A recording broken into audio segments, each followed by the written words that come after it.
Hello everyone. তো আজকে আমাদের বাড়িতে বানানো হচ্ছে একটা স্পেশাল জিনিস, দেখতেই পাচ্ছ সেটার প্রিপারেশন চলছে। সেই জিনিসটা হচ্ছে তালের বড়া।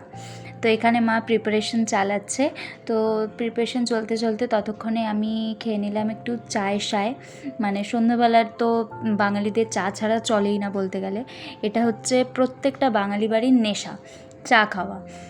তো চা খেতে খেতে আমি টিভি দেখছিলাম, দিয়ে মা বললো যে একটু দোকানে যেতে জিনিস আনতে। তো আমার ফ্ল্যাটের সামনেই দোকান, তো আমি ফ্ল্যাট থেকে বেরিয়ে টুক করে চলে গেলাম দোকানে।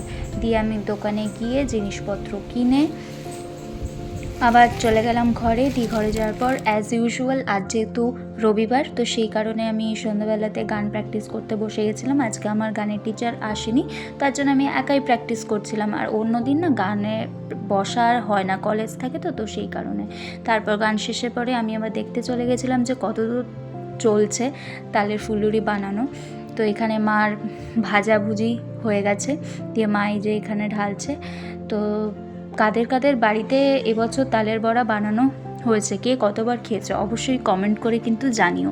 আর কার কার ভালো লাগে, আমার তো খুব ভালো লাগে তালের বড়া খেতে। তো এখানে অলমোস্ট বানানো কমপ্লিট। তো তারপর আমি বসে গেছি খেতে। দিয়ে দারুণ মজা হচ্ছিলো আজকে, যে ফার্স্ট টাইম না, আগেও খেয়েছি, তাও আজকে এই বছরে প্রথম খাওয়া বলতে গেলে। মানে মা দারুণ একদম অসাম বানিয়েছিল।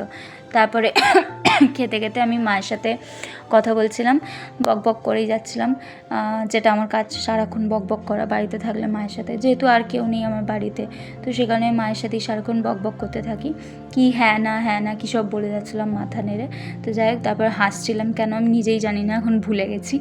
তো তালের বড়া খাওয়ার পর সন্ধ্যাবেলা আমি আবার খেলাম ডিম সেদ্ধ। তো এইভাবে আজকের আমার সন্ধ্যাটা কাটলো। Bye bye.